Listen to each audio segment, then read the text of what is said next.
Shabbat Shalom, my beautiful family and friends. This is Bill Bullock, and I'm coming to you again this morning live from the Biblical Lifestyle Center in Texarkana, USA. It is my joy to be with you a little bit later than usual this morning, but we have a special day coming up and some special events that are on our agenda and on our calendar.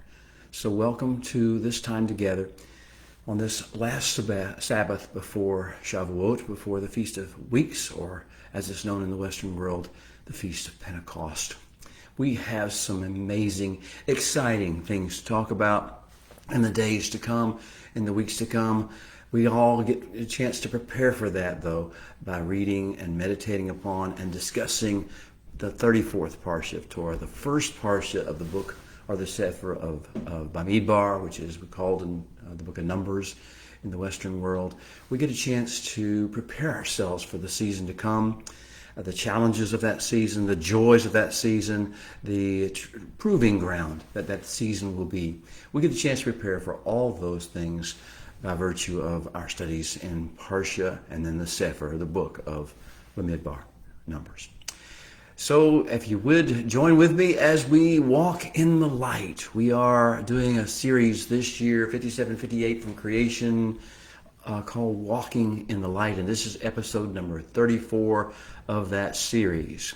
Walking in the light of the Creator's beautiful Torah.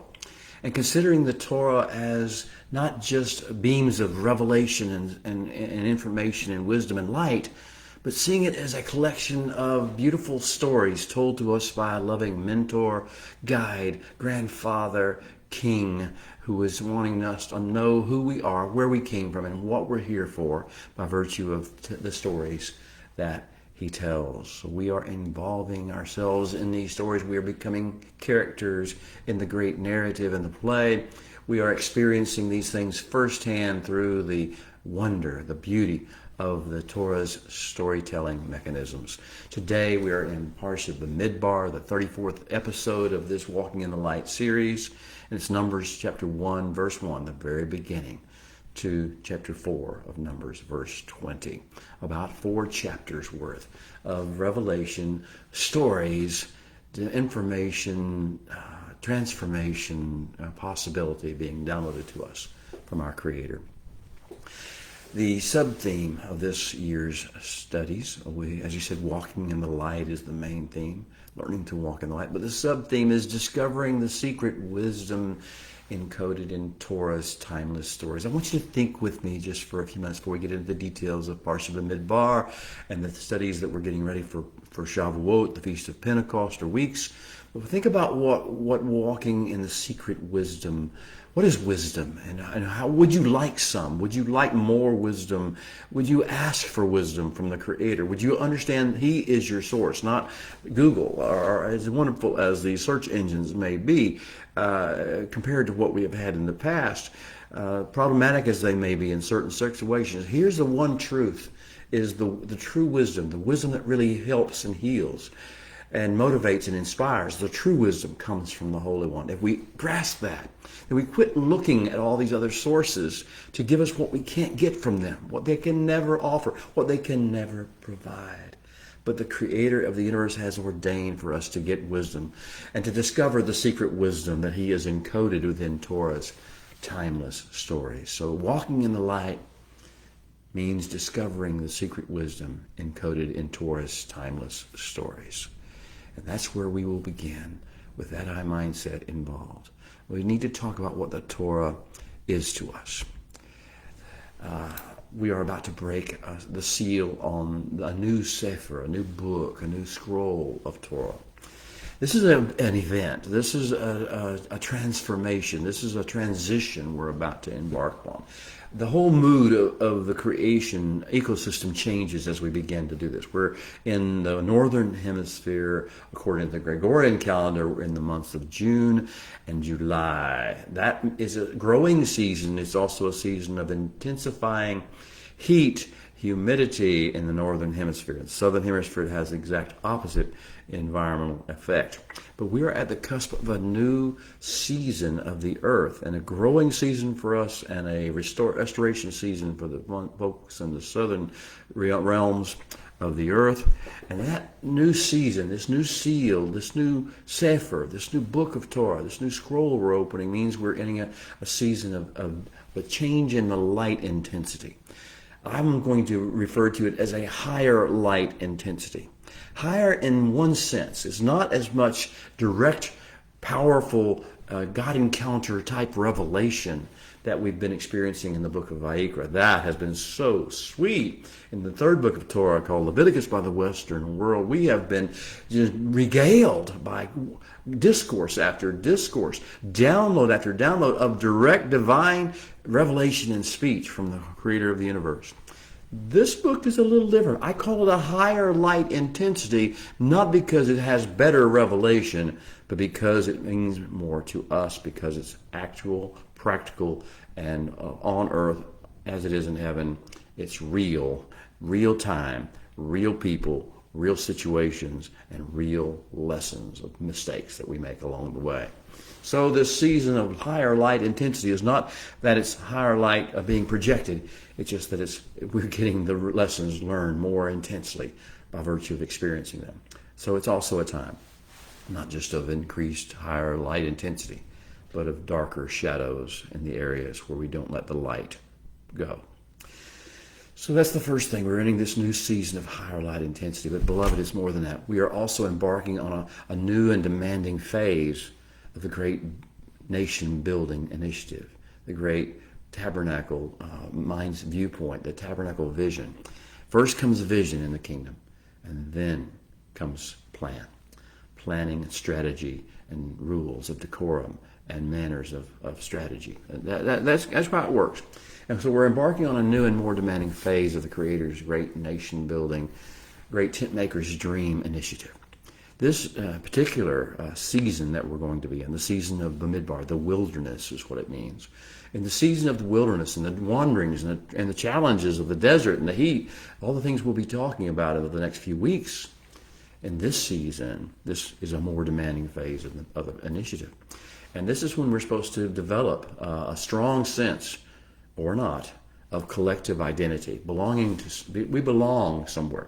We belong to a group of people. We belong to a certain movement, a mission, covenant calling as well. Not just collective identity, but covenant calling. We are called by the Creator of the universe to live lives that are different from other people's lives, and to react to situations, and react to threats, and react to intimidation, and react to temptation in different ways than the world does. We're supposed to be learning in this season, this more demanding phase, learning covenant calling and how to respond to our covenant calling in the face of temptations, intimidations, frustrations, provocations. We're also learning covenant mission. Why are we here? What is the purpose for which we were given the breath of life and the beating of the heart? It wasn't just so we could find our own pleasure and find a nice little peaceful place to live, have a wife, have a kid, or have a husband if you're a woman, and have a spouse and have a family and go on about your business or get a job and make money. That's not what we're here for. We're here to be part of a grand, redemptive, and restorative plan for creation. We're also learning the covenant impact potential that we have. Because we're here with a covenant identity and a collective calling and a covenant mission, and we have covenant impact potential. We could change the world, beloved. I know everyone in your world would tell you can't, and it's just a make-believe story. But you were designed by the Creator of the universe to change the environment, to shift the atmosphere in every place you go, every place the sole of your foot shall tread, or every place the sound of your voice shall carry. Now that is a key to understand covenant impact potential. Means that now we're on the clock, but we're also under scrutiny from heaven. We have a responsibility. We have an accountability that goes with that. So covenant impact potential is something we're going to learn in the wilderness. And we'll either learn it or we won't. And if we don't, the consequences will be great. There is, you see, a shadow box opposite or antithesis to every one of the things I just mentioned. The collective identity. If we do not assume and walk into and step into our covenant identity, then what will we walk into and step into? What will we become? What will we associate with if we don't associate with the collective identity that the Holy One has called us to? And what is that? That is to be his Am Segillah, his special treasure people, snow globe people, the people of the more excellent way to model to the world. That is his Mamlaket Kohanim, his kingdom of royal ambassadors that is sent forth to give his messages and give his illustrations and demonstrate his ways and his peace on earth, goodwill toward men message. And also to be, the third aspect of that is to be his Goy Kadosh, his people, his nation, that actually reproduces his Kedusha from heaven, the energy of heaven that fuels the four living creatures, the 24 elders, the cherubim, the seraphim, the saints of the ages, is what they do, and all the acts that they perform, and the words that they speak, and the songs that they sing. That same energy that propels all that is to be alive and active in us and driving us. Now, if we don't get that, if we don't do that, if we don't get this covenant calling and covenant identity and covenant mission, what will we be doing with our time? How will we be impacting the world? Now, that's the opposite antithesis, the shadow box of what we would say. I told you that this season is a season of increased intensity light, but also deep, darker shadows whenever we don't walk in the light. So let's take a deep breath and step back a moment and consider, before we step any further into Sefer Bamidbar and its revelation stream and what we're going to learn from it, let's just consider why the Holy One gave us the Torah. What is the Torah, and why is he giving it to us? And why is he giving it to us in this sequenced, dosed measure? We read a little bit every day and a little bit of study on a meditation every week. Why is he dosing us with this so much? And what is the purpose? What's the plan?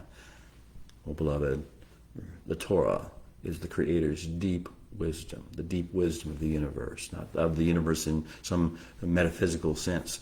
Deep wisdom that comes from the Creator of the universe, for its operation. The Torah is the Creator's deep wisdom. Do you want it? The Torah is the deep wisdom of the Creator inscribed on materials of earth. Stone tablets, scrolls, books. Oh, but not just stone tablets, scrolls, and books. It's also would be inscribed on doorposts of our houses, gates of our properties. Human hands, our own hands, inscribed on our hands. Inscribed in front of our eyes. And written on our hearts. This is the Torah, the deep wisdom inscribed in materials of earth, stone tablets, scrolls, books, doorposts, gates, human hands, eyes, and hearts. This deep wisdom, you see, is eternal. It wasn't the product of Moshe or Moses or any of the or Ezra or any of the other great sages of the past or prophets of the past. This deep wisdom is eternal. It went to before the foundations of the world as we know it. This deep wisdom existed and was well known and operative in the heavens, in the Hashemayim realm, long before the world that we know, as we know it, existed. This deep wisdom of the Creator. But you see, the Holy One had bigger plans for his deep wisdom than just to rule over and regulate and make fruitful the heavens, the realm of the Hashemayim.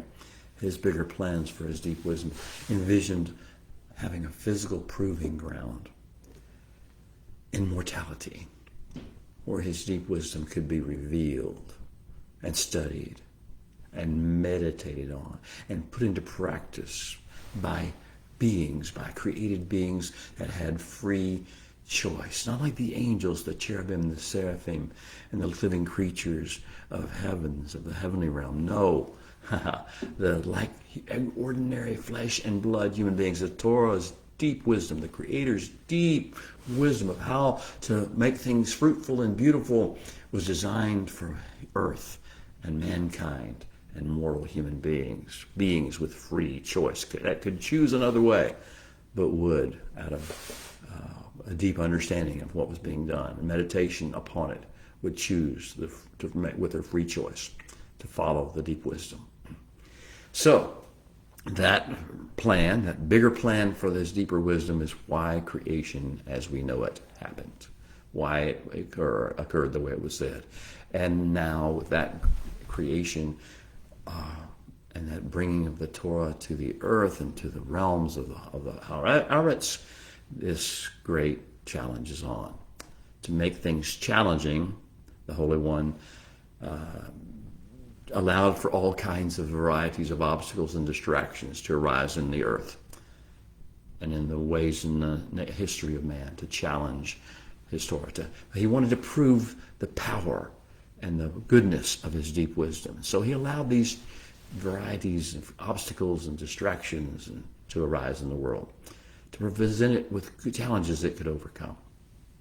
But those challenges, the things that we see around with our regular eyes, our ordinary eyes, the things that we hear about on the news, the things that we read about in history books, these are not the true reality. That's a mask.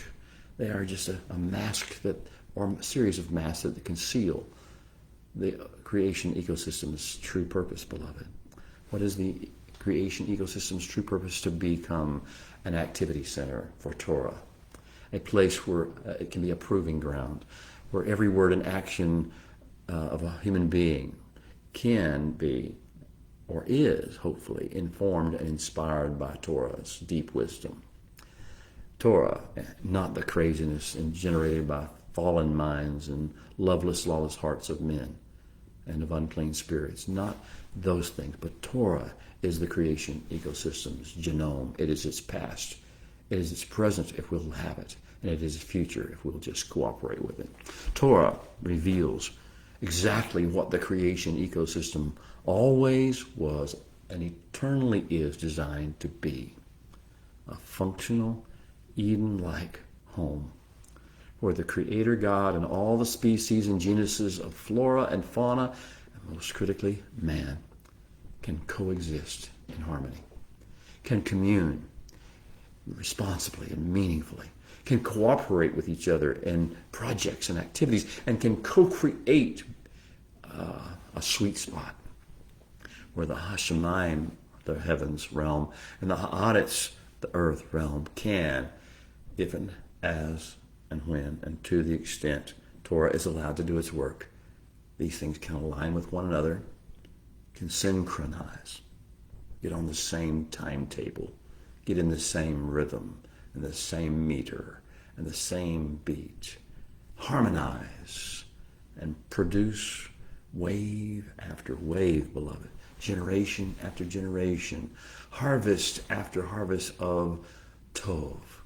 Kitov, for it was good. And the Holy One saw all that he had created, and it was good. So it was in the beginning. So it can be today. So it will be in the future. Kitov, for it is good.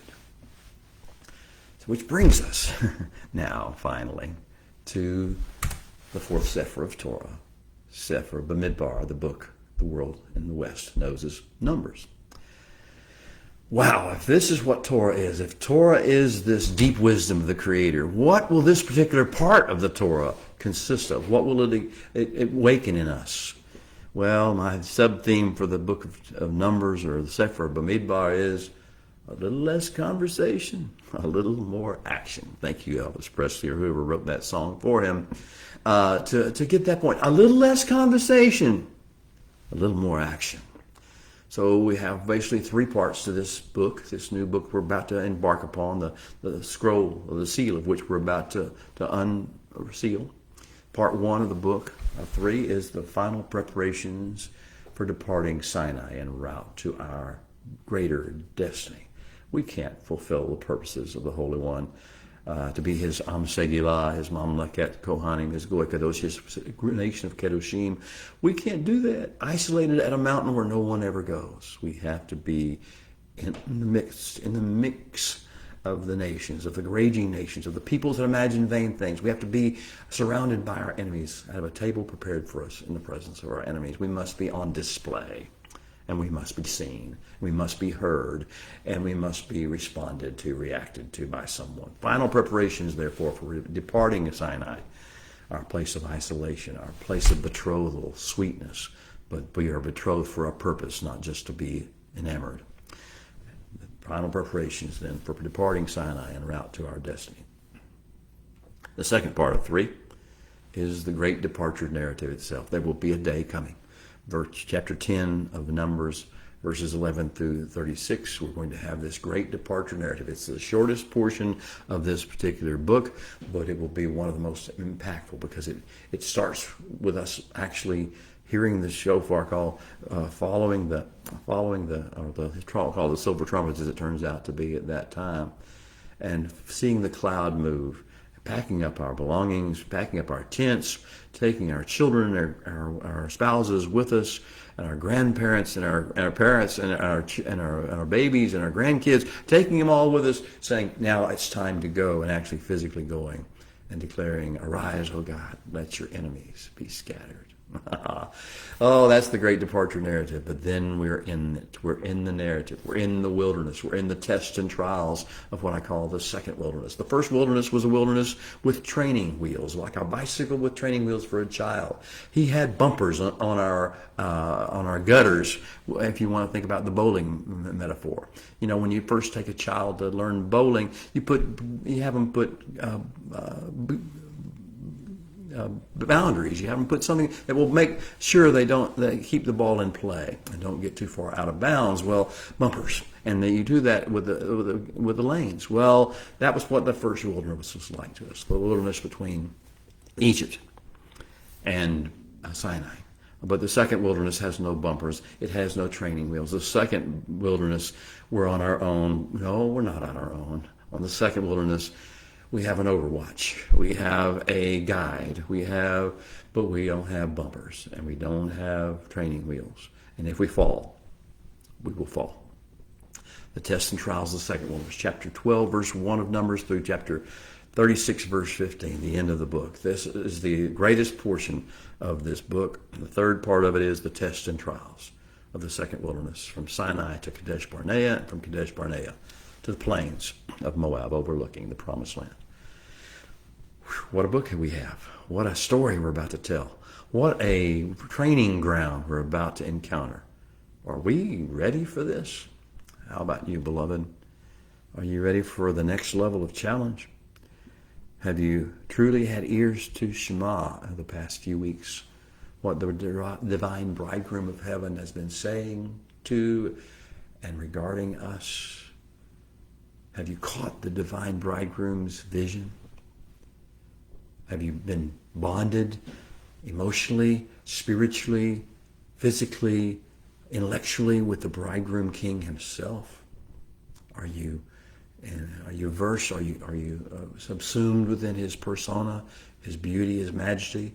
Are you caught up in the vision that he has and the plan that he has? Do you understand what you're called to be and what you're called to do? What we all are called to be together, and what we're all called to do together, from one generation to the next, from one location to the world, and every sphere of influence in between. Do you know? Do you have a clue? Do you have an idea? Have you counted the cost?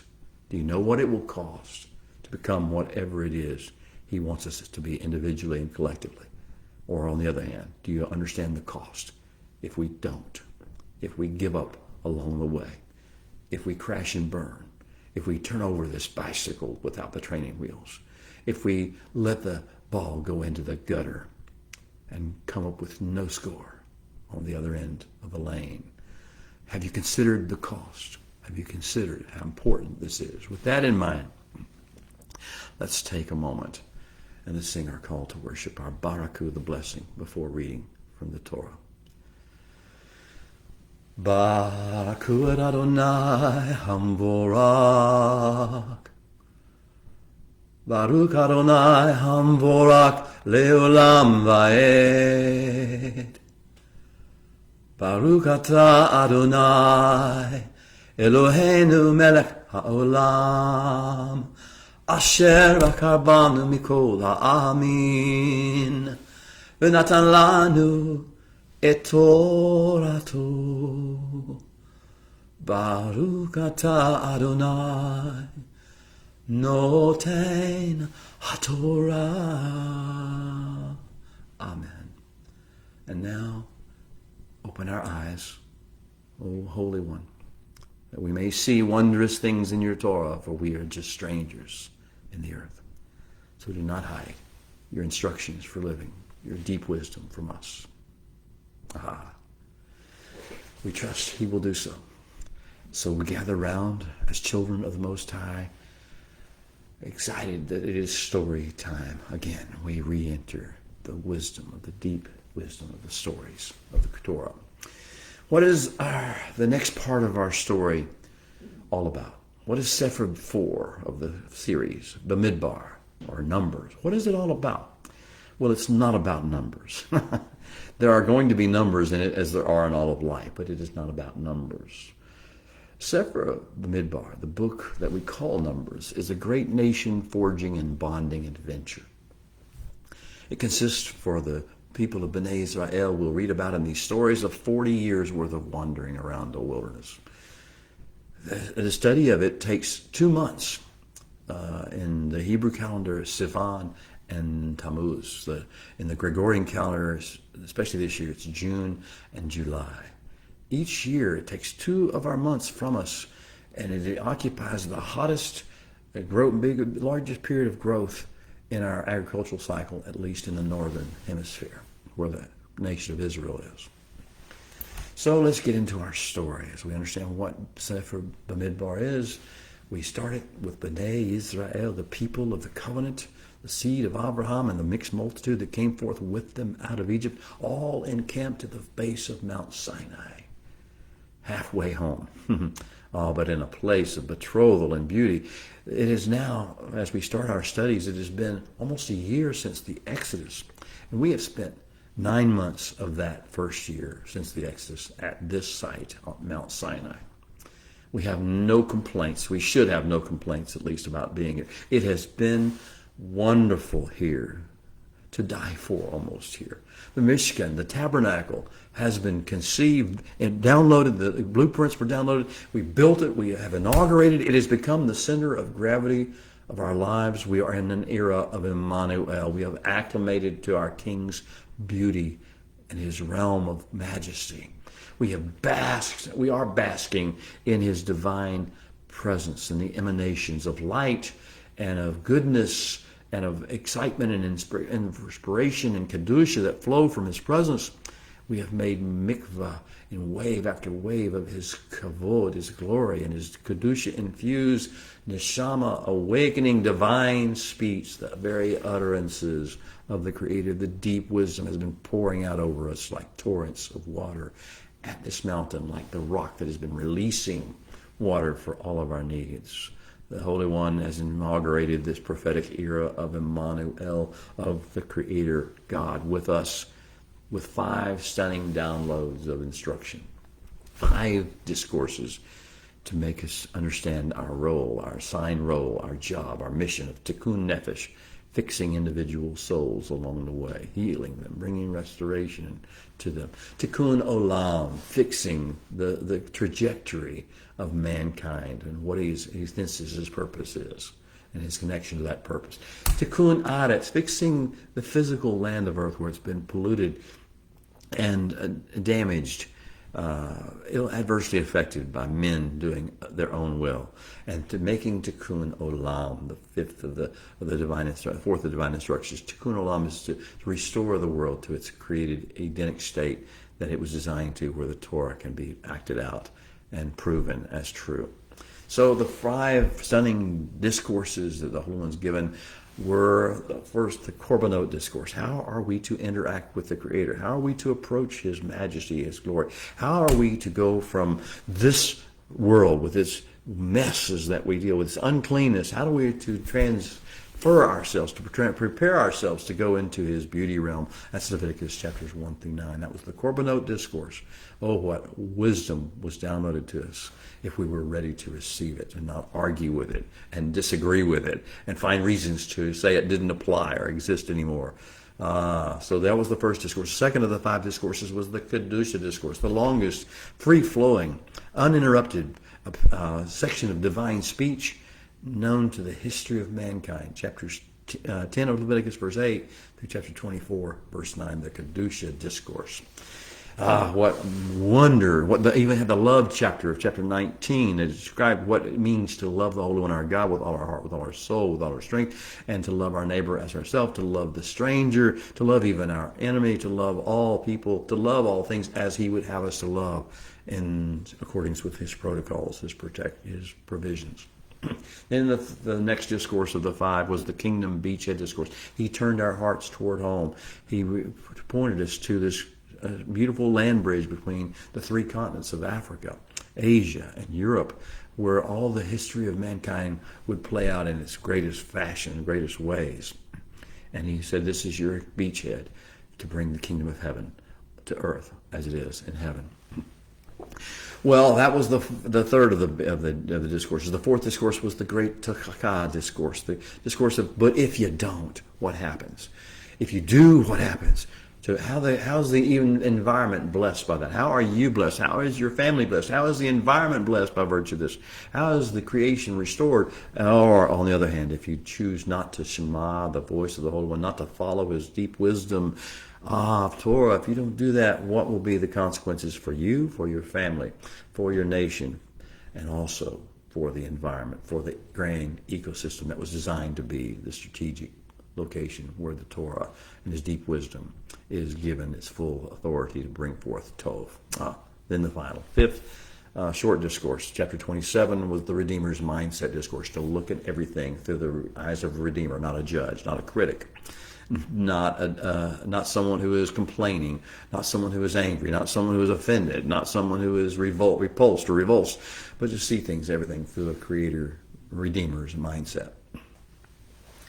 So we've now completed Sefer Vayikra, the third Sefer, the third book of Torah. That book of Leviticus is called in the Western world. And these five discourses were all the substance of that book. And the great storyteller's words of summation at the end of last week's parsha, at the end of last week, at the end of the book were, Ele ha-mitzvot, and these are the join me in fixing the world instructions. Ele ha-mitzvot asher ziva Adonai et Moshe, which the Holy One enjoined Moshe with, El b'nei Israel behar Sinai, for b'nei Israel, for the children, the sons, and the seed of Israel. And He did it on Mount Sinai. So that's where we ended last week. Now we're ready for the fourth book of Torah, the book in which the revelation, the Holy One has been speaking over us for 5 discourses in the book of Leviticus, and the Kedusha, Hayah, Kavod, Chesed, and Chokmah gifts, a toolkit that He's given to us. All these He's been imparting to us at Sinai through the book of Leviticus and its discourses get put to sandal meets the sand and rubber meets the road tests. That's what the fourth book of Torah is about. Sandal meeting the sand and rubber meeting the road. The book of Numbers, the ultimate obstacle course, is now before us. The final phase of the Bnei Israel, great nations, basic training regimen. The special forces training for those who would be His Am Segilah, His Mamlaket Kohanim, His Goy Kadosh, and His Kedoshim people. Navigating the wilderness obstacle course is our next step. The obstacle course that lies between Mount Sinai and the crossing of the Jordan River. Now, to know what we're about to encounter, we need to read what Torah says after it's over. Moshe is going to speak. He's going to write. He's going to declare to us. He's going to explain to us what happened in these 40 years that we're going to read about in the book of Numbers. Deuteronomy 8, 2 through 3 says, the Holy One your God led you. Moshe speaking in his latter years, right before his death. The Holy One your God led you all the way these 40 years in the wilderness to humble you and to test you, to give you the smell test, the scent test, to see if you've had fear or see if you had selfishness.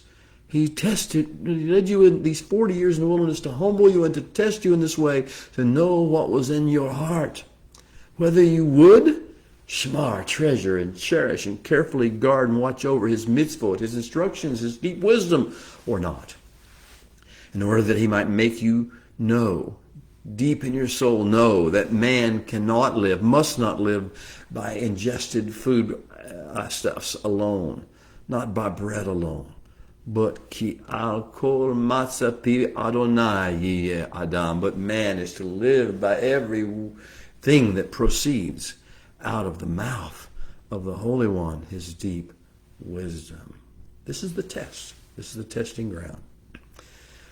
As we go from Mount Sinai to the crossing of the Jordan, what will we encounter along the way?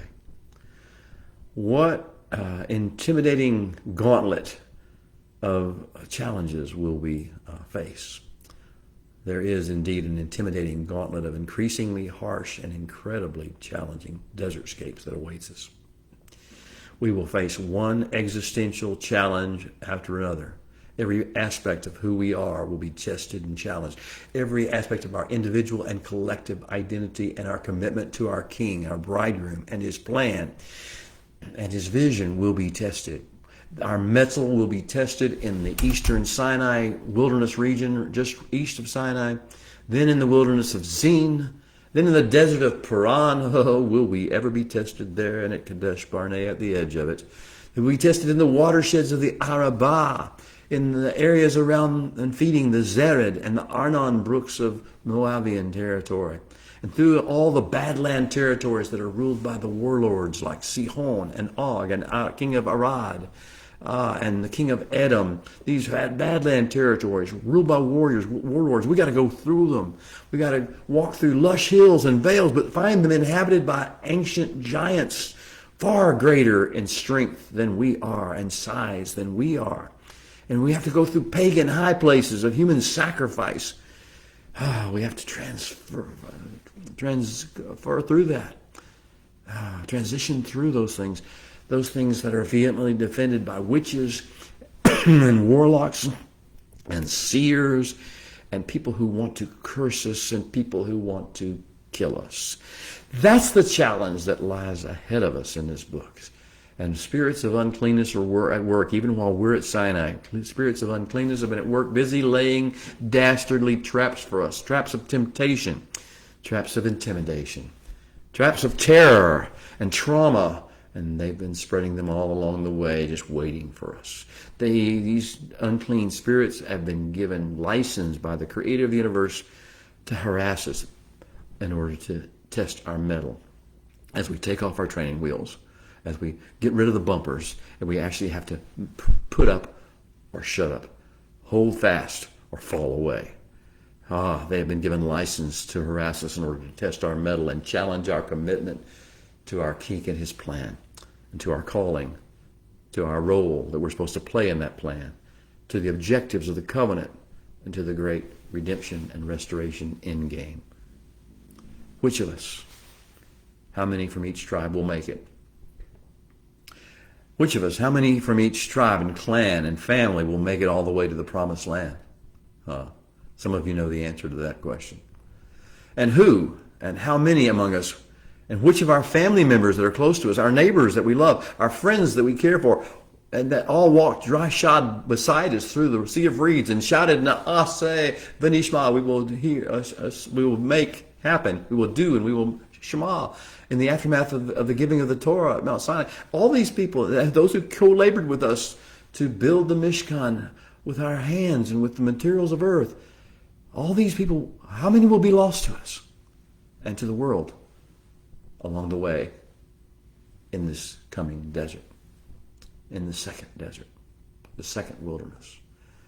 Who will and who will not be able to handle and navigate and overcome the tests and trials of the second wilderness? The ever-worsening climatic conditions. Yes, there is climate change. It is a spiritual factor, not a factor of carbon processes. The ever more challenging landscapes and terrain.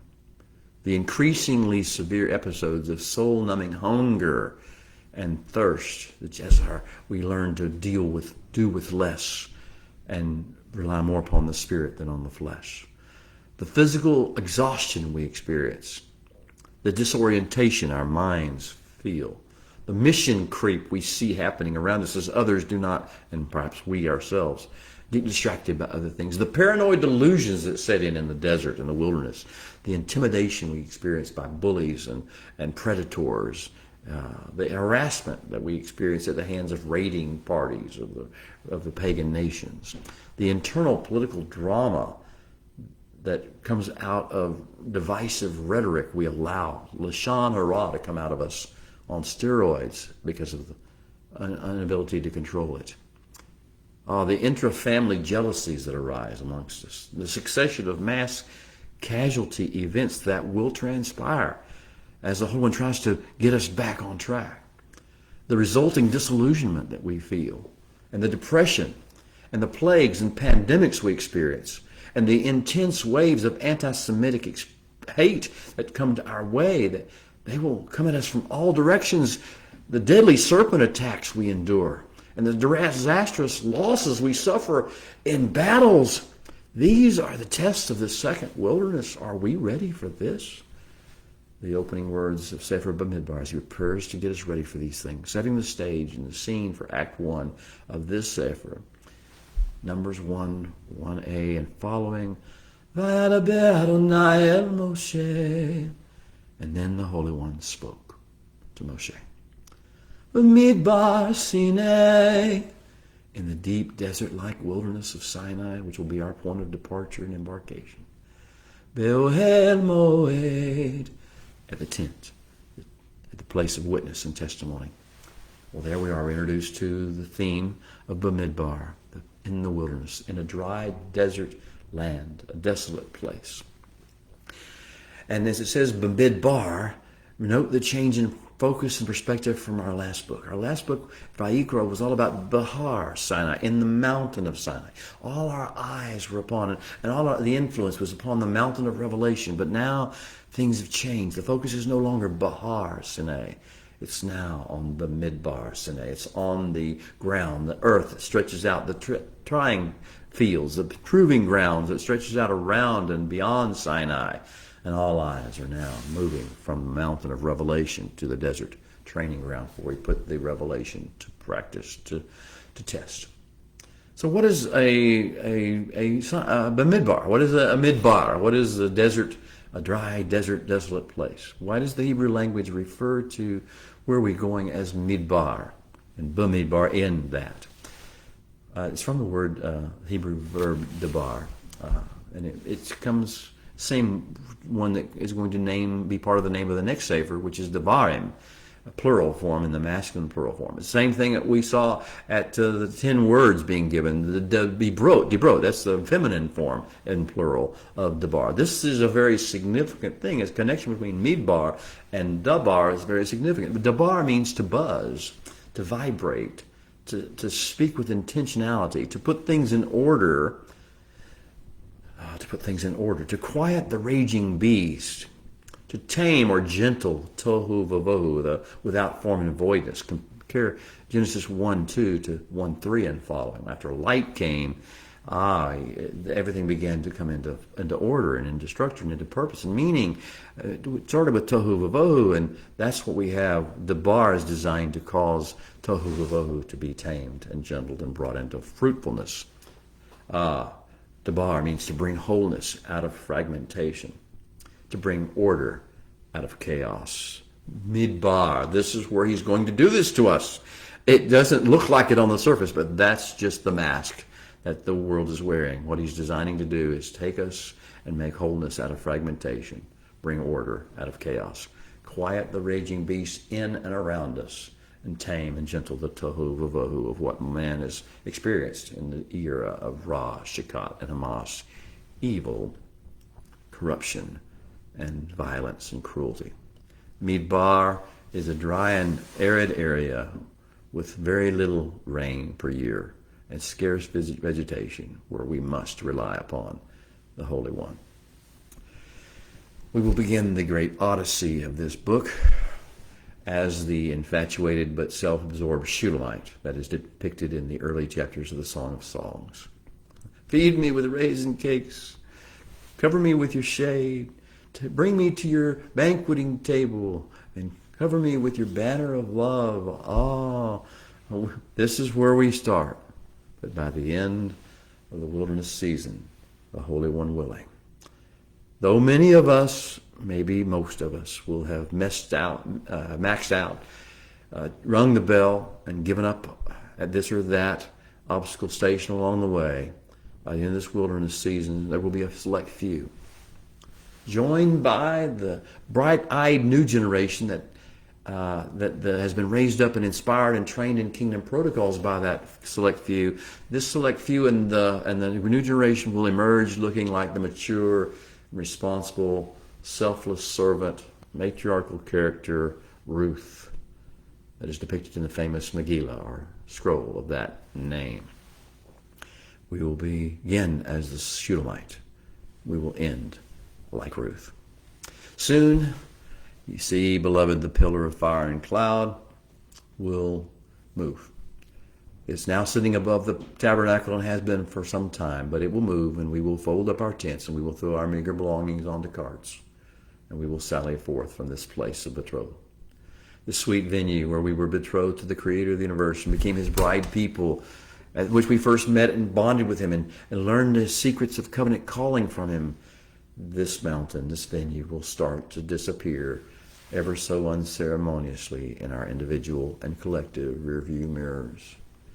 So let's consider the changes in us and in the world that our impending wilderness adventure portends.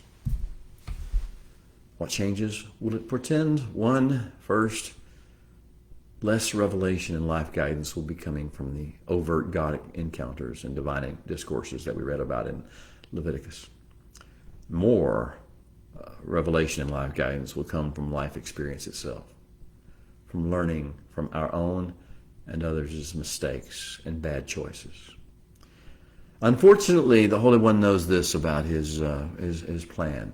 It requires us to learn sometimes the hard way, oftentimes the hard way, and therefore to teach our children and our children's children with passionate conviction that anti-Torah choices have consequences. Those consequences are personal, but they're also familial. They affect our families and our bloodlines. They're national. They're environmental for the great ecosystem. And to teach them that for us in the covenant, these consequences that come by virtue of making anti-Torah choices comes to us swiftly and carry an unforgettable sting that we do not want to experience again, and we do not want our children or our children's children to have to experience firsthand. Lessons learned the hard way. Replace revelation, life guidance from God encounters.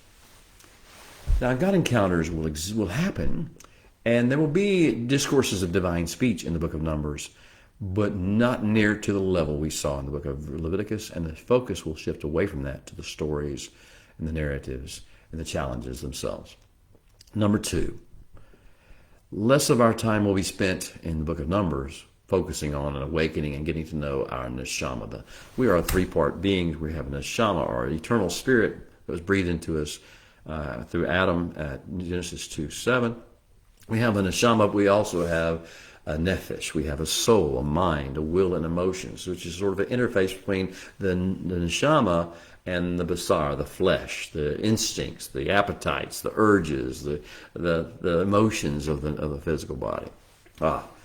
We are learning that the less will be involving getting to know and delight in our neshama, and more will be on learning the delicate interplay between the neshama, the nephesh, and the basar.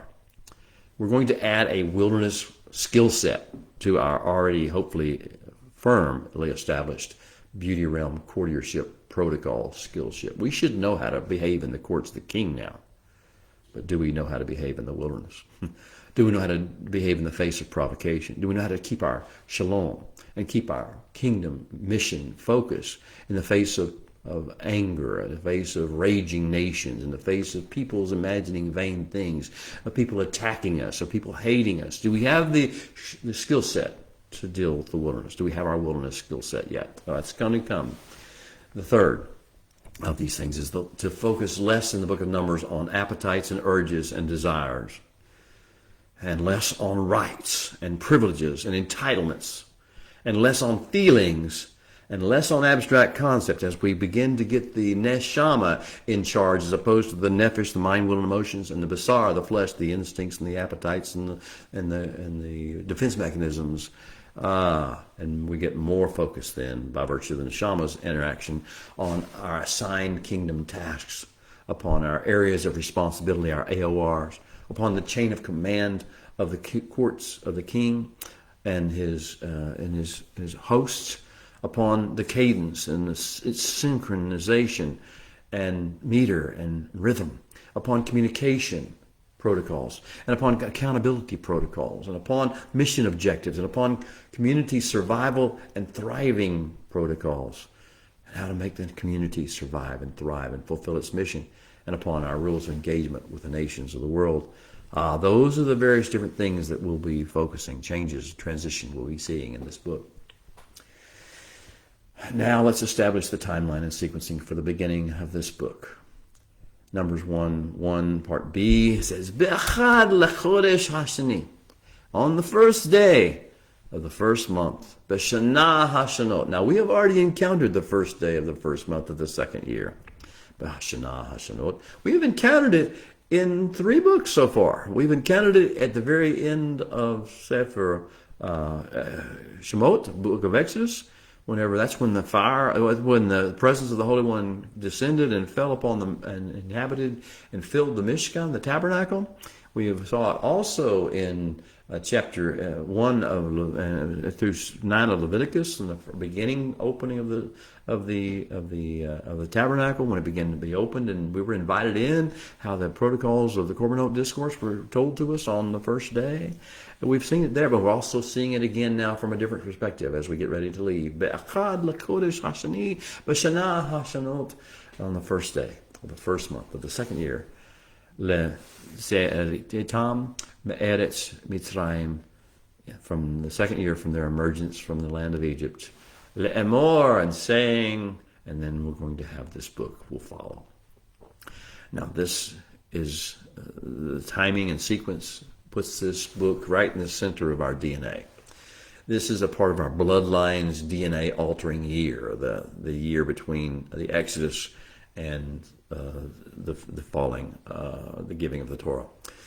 We are approaching our 1-year anniversary of leaving Egypt. We're just 10 months out from the betrothal event of Matan Torah, and we're in a new season, a season for establishing and orienting ourselves to a new social fabric and structure. You see, we're not just Lone Rangers. We're not just individuals, and we're not just little families. We're part of a social fabric. We're part of a nation. We're part of a community of redeemed. We're part of a Goy Kadosh, a holy nation people that exudes Kedusha, energy from heaven. We are part of something much bigger than ourselves. We belong to something much bigger than our own desires, our own plans, our own dreams, our own hopes. We are so much more than that. We're establishing and orienting to a new social fabric and a structure and a fabric that will set us apart from all other people groups of the earth, at least from their perspective. We will see ourselves as people, as ordinary human beings, but they will see us as being different. Because we behave different, we have a new social fabric and structure and a way of behaving. This social structure and fabric will be built around and centered upon the manifest presence and instructions of the Holy One, the words of the living God, the words of the Creator of the universe, the deep wisdom of the Torah will be our focus. We will center upon it. We will build our lives on it. It will be our center of gravity. And this new social fabric and structure will prioritize and maintain the maintenance of Kedusha, of the flow of holiness, energy from heaven to earth, through us into the world. It's also a season for reconnecting with and for assessing the tikkun needs of our bloodlines, of our own individual nuclear families, of our seed lines. What's coming behind it? What's coming behind us, but beyond us? What generations are coming from us? What is the purpose of our bloodline, and what are the needs of our bloodline for healing, for restoration, for fixing? What destructive patterns can we see in the past? What weak areas can we see in our own ancestors, in our own family? From presently, what tendencies do we feel ourselves being drawn by, compelled by, moved by, that are not of the kingdom, not of the Holy One? What are the warning signs we're experiencing now? Some tragedy or trauma to come. And in the future, what callings have we yet to fulfill? What gifts have we yet to walk in? What toolkit have we yet to pick up and learn the skills of? What untapped potential lies within us? These are the questions of this season. And so the words of the Creator now come into our story in Numbers 1, beginning with verse 2. The Holy One speaks, and out of heaven sounds, Seu et rosh kol adat b'nei Israel. Lift up the heads of the witnesses, the witness throng, among b'nei Israel, the children of Israel. Lemishpechotam, levet avotam. Do it by families, as you lift up the heads, by families, according to their paternal line. B'mispar shemot kol zachar legugel totam. The record in the scrolls, the shemot, the names of all the males as they come around before you. Mi ben ezrim shana b'ma'ala, from 20 years of age and more fullness of years as they go, as they grow. Kol yotzer tzava b'Yisrael, and all who will break camp and sally forth with Israel's host. Tifkadu otam lizivotam atava Aaron, and you, Moshe, and Aaron are to muster them. He's to muster us for and unto their appointed hosts. Hallelujah. Parsha number 34 of book number 4, Bamidbar, mustering the host from many, one. Now, as we define this mustering, rallying point, we are trying to establish, the Holy One wants to establish esprit de corps, and a sense of purpose and meaning, and a sense of direction, and a commitment, willingness to commit. He wants to assign us bunks and battle stations. He wants to delegate essential tasks to us that will have something to do, that fits into the greater plan. That is our job. Mostly it starts with stewarding the presence and the Kedusha of the Holy One, and following and walking and shemaing and shemaring and assigning his words. So, Seu et rosh b'nei Israel, the Holy One begins. Lift up the heads. Now, I know that most of your English Bibles will say, take a census. Because, boy, the Western world and the English world in general loves to talk about numbers. That's why they call this book the Book of Numbers. But you missed the whole point of Seu et rosh. Has nothing to do with numbers. It says Seu et rosh means lift up the heads. Get a bigger vision, a better perspective, a better idea of what's going on. See who you really are, where you are, what you're really here for. Awaken, come alive to who you really are, and see the future, the past, the present, all as one big whole of the grand plan of the universe, of the Creator of the universe. So where is your head? Is it lifted, or is it down here looking at horrible things going on in the news? Are you angry at politicians and politics? Are you angry at economic situations and conditions? Are you angry at wrongdoers? Are you fretting over evildoers? What are you doing? Where's your head? Seu et rosh is the first words from the Holy One in this particular book. Lift up your heads and help others to lift up their heads as well. That's my calling, my reason to have this meeting with you, this gathering with you, or on the screens today. I'm trying to lift your heads. I'm encouraging you with the words of the Holy One himself. Seu et rosh. You lift up your head. Lift up your children's head. Lift up your spouse's head. Lift up your family and your friends' head. Lift up your heads, O beloved Bnei Israel, and muster with his hosts, his grand nation of lovers and warriors, his grand nation of shemaing people. Come and muster with the host. Orient to a new paradigm, a new way of looking at life. Dry places, but places that can be springing to life, bringing into bloom. Disciplines and training protocols and collaborative teamwork exercises, but no, a nation being built. The kingdom coming to earth, on earth as it is in heaven. All these assignments of bunks and battle stations, lines of defense. They're lines of defense. They're lines of areas of responsibility, defining what's most important, but not only all that's important, just what's most important to our particular task. Care for your family. Care for your father's house. Care for your bloodline. Care for your name. Care for your descendants, your seed to come. Care for them. Develop social structure, fabric, connectivity, collective accountability, and individual accountability as well. But beware the challenges of tribalism. We are tribes as well as we are a nation. But those tribes, if we get focused on our tribe, if we get focused on our ethnicity, if we get focused upon the differences between us and the history of ill will that may have existed between us, if we get focused on those challenges of ethno-cultural disaster and division, then we will not fulfill the mission. The challenge. Do not let yourself get ethnically centered or culturally centered or socially centered. Don't form yourself into cliques. Don't think one group is better than another. Instead, we need to overcome the challenges of tribalism by walking it out the Holy One's way. So lift up your heads, B'nai Israel. The Holy One is calling you forth, calling you to muster. Come, all who will be there. Prepare yourself for what's to come. If you don't know who you are yet, step forward, and the Holy One and Moshe and the tribal heads will speak to you, and you will be understanding who you really are and what group you belong to. But the greater thing is the collective that you belong to. Well, my time with you is about over, beloved, so thank you for joining with me today.